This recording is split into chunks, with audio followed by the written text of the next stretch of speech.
Warning, this video is intended for adult collectors. It contains plastic collectibles, questionable opinions, and a man rapidly running out of storage space. It's too late. Random review is about to begin.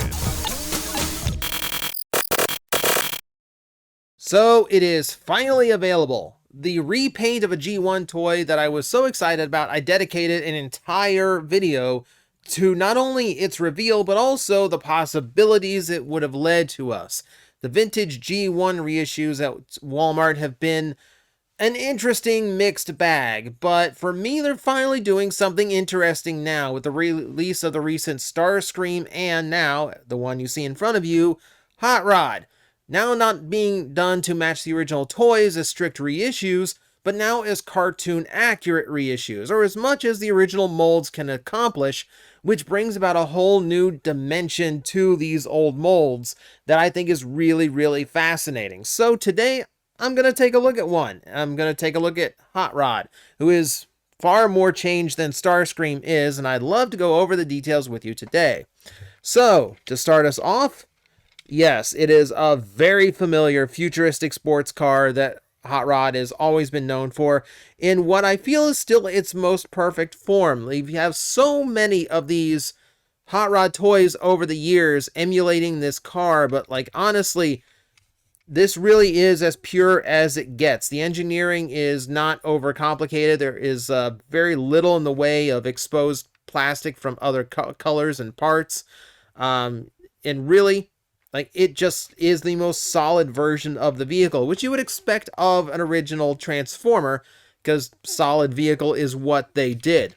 The toy has now been cast in a very dark shade of pink, which is far more accurate to how the color looked in the original '86 movie than the bright and vivid red shades that they've always used for Hot Rod since. Really, really nice to finally have some of his original accuracy in on a toy that really has never been has never quite attempted accuracy. It's almost been retconned that like that vivid red is his like default color. It's not the truth. They're lying to us. But now, honesty. That looks brilliant. Really, really like it. So on top of all that, we do have the yellow spoiler, of course, molded in that color.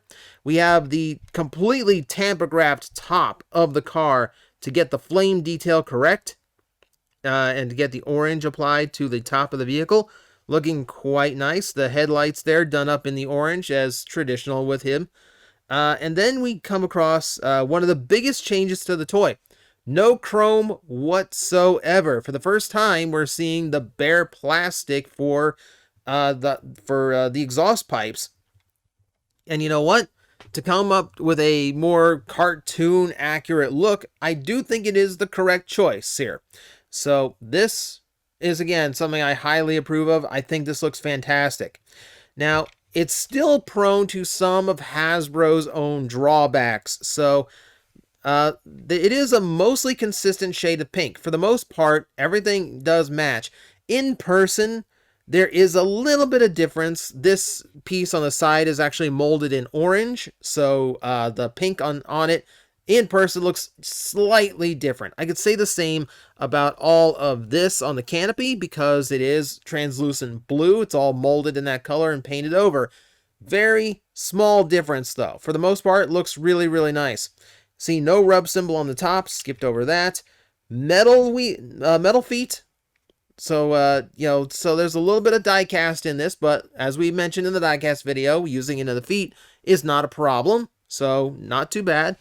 They kept it as much to the original toy as they could in that regard. And then there are the wheels, which are actually rubber. So, as opposed to many modern Transformer toys, this one actually has a good roll to it.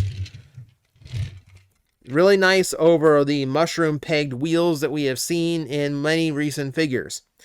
All right, so if we want to arm the toy up, there is a little bit of capability to that.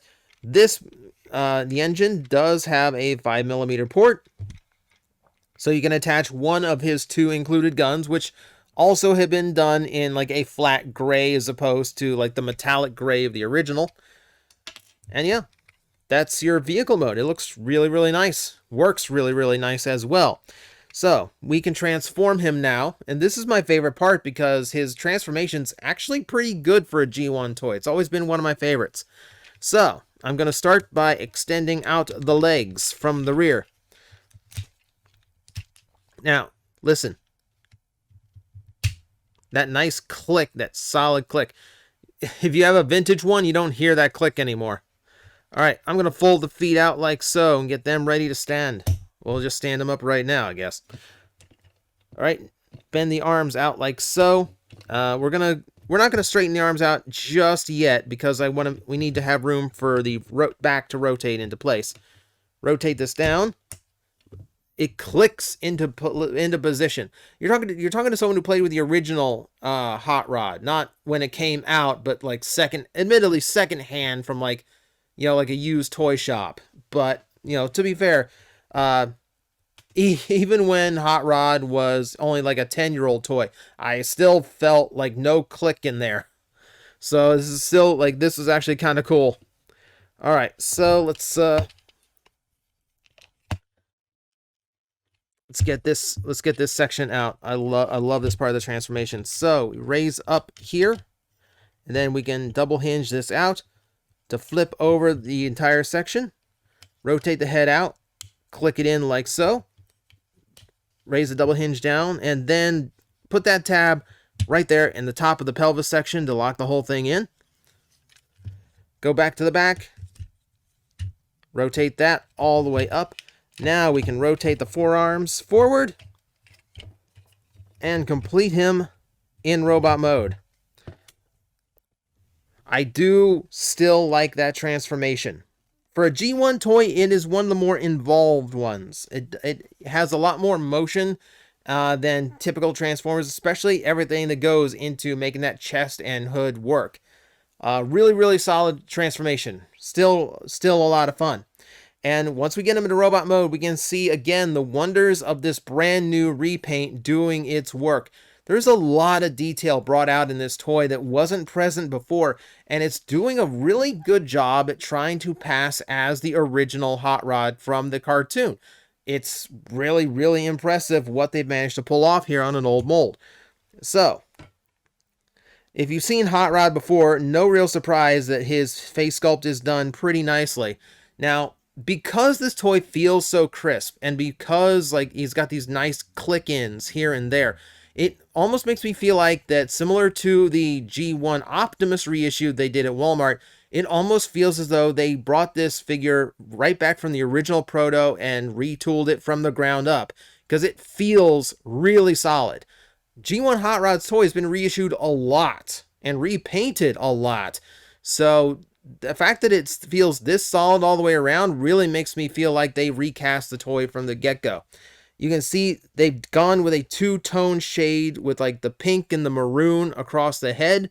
That little subtle detail that is the cartoon character is that little tiny dot on the top of the head, that little crest, really, really nice. And I really like how all this looks. Like the orange on the collar to blend into the chest works really, really well. Down on the forearms, he's got his hands completely painted in gray, and then the forearm color from the cartoon is there. At the shoulder, it's hard to see because the light is not quite there, but it is painted in a bright gray in that socket to kind of replicate, again, the detailing that he never had before. And then we get to the legs, where they are trying really hard to make the upper legs look a little bit longer and just keep the gray to his boots, which is a great attempt on Hasbro's part. Now, the one thing about this toy that I would have loved to have seen, there is actually sculpted knee detail on this toy down inside those slides that has never been used before. Before this toy was released, they added a tab. They added a tab that kept it from sliding out all the way. So there's detail a lot of people have never even seen. You can modify it to actually fully emerge, and he comes across a little bit taller there. But the proportions here, especially with that little paint trick, do look fine. So it's nothing catastrophic or anything. It's just a little factoid, a little bit of Transformer trivia for you. Hot Rod has knees you've never seen. So take that one with you. I've always really liked this toy. It's very, very nice in proportion. It's very clean. I like the color distribution on it. Yeah, he doesn't really have any backpack. Can you imagine how many hot rods have come out and the backpack is always a problem? Even on the Masterpiece, it has a huge backpack problem, that toy does. So one of the reasons I never really liked the Masterpiece hot rod. The G1 is still the one that handled it better. How is a toy from 1986 handling hot rods, kibble, and bulk better than modern toys? I don't know. But here we are. And yeah, it still looks really, really nice. Now, articulation-wise, it's G1. You're not going to get much of anything. So the elbows do bend 90 degrees, and the bicep above it does rotate. And that's literally all you got. You had to use your imagination for these toys. Back in the day, the only thing that you really needed for a toy was imagination. So articulation just wasn't an important factor. You do at the least have some handguns that he can equip and give him a little bit more artillery. You know, he can't really raise them up too high. You know, gunslinger style, like off the hip, yes. But it is what it is. Does give him at least a little bit of play value. If I have a knock, it's that the feet, while die-cast I'm okay with in this application, I really do wish they had been painted, because the only thing throwing the look of this toy off are the bright silver feet when he should have just the matching gray. It is very strange that they went about doing it this way. Like, it's fine because they want you to see the die-cast, but it's not fine because they went through so much effort to make this toy work with its cartoon color scheme and color layout, and then they blow it at the end by making him have these silver socks on. That's my one dig on this toy. It's like, it's 95% perfect for the original G1 toy, and then they come up short right there below the ankle. Alright, so just to show you like what a drastic difference this is, because I'm not sure how much the camera is like picking up just how different the coloring to this toy is, let's bring in the original G1 hot rod. This is a vintage, this is not reissue, it's quite dusty, but it will give you an idea of just how much has changed. So for me, the sticker detailing, I mean, as a kid I loved, but I can look at it now and go, it just kind of looks too busy for me. I prefer sculpted or painted detailing. So aesthetically, yes, the one on the right appeals to me a lot more. I feel like it lets the toy speak rather than kind of like throwing a ton of detail and kind of being distracting with the deco. But the important part is you can see just how radically different the color scheme makes the toy look. That's the important part. It is a night and day difference when really it shouldn't be. But it really does just get across just how different Hot Rod was originally supposed to look. Because if you go back in your history books, Hot Rod was originally cast in a cartoon-accurate pink for his original toy, but that was only seen in catalogs. Before it got to actual retail, Hasbro pulled the plug on the pink, went to straight red, and then red has just been the color for Hot Rod ever since, through almost every iteration, with a brief stop off at animated. And even then, Hasbro preferred the red tone, so, they tried. So it is great to actually see a Hot Rod in his original color scheme. Like I said, it's G1 Hot Rod. You're not going to get a whole lot of, new revelations to this toy or whatsoever. Though, I am looking at it now, and I brought this comparison just for the coloring, but I'm starting to notice differences, which I probably should have realized in the past. So I can see the pin holding the shoulder together here. There is no pin on this side. It looks like it's just friction. So there have been changes to the mold. So yeah, I'm just going to say they recast the mold for this one, because there's definitely a little bit of modification. I don't know how extensive that is. It doesn't look too different. That's really the only thing that's standing out to me. It's as far as what's different about the toys. But there you go. So yeah, maybe a little bit modified after all. But that, my friends, is the vintage G1 hot rod. If you want to feel like a really solid G1 toy that hasn't had 40 years of play on it, by all means, pick it up. I think hot rod is still one of the impressive ones. I think it's one of the most interesting color schemes they've ever done on a G1 reissue. It feels good, looks good.